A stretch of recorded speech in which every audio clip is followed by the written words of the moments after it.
So when you go to cut the lace on the piece, you want to try and leave at least one full row of these hexagons that the lace is made out of to keep the piece durable so that you can wear it again and again and again. If you look up close in the blue, you can kind of see the rows of the hexagons. If you can leave more than one row, that's even better. That'll help extend the life of your piece. But you want to make sure there's at least one row of intact hexagons. So because we're not going to use the top inch of the piece, I'm going to lift the top portion of the hair.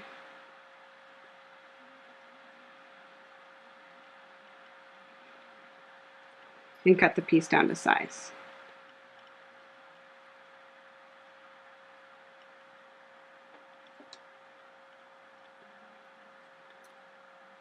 Then when you go to cut around the other sides of the piece, sometimes it's easier to flip the piece over so that you can really see where the knots stop on the piece.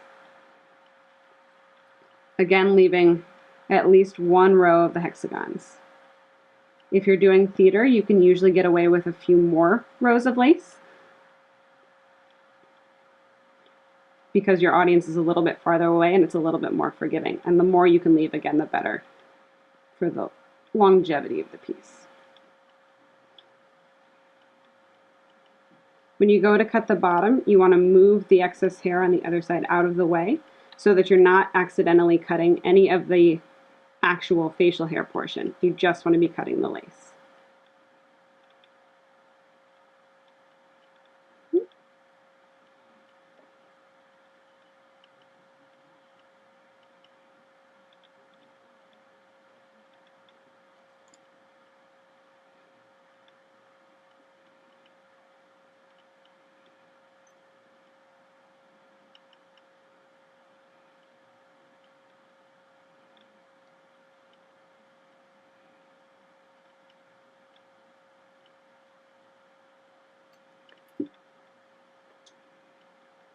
And there we go. So a little sideburn.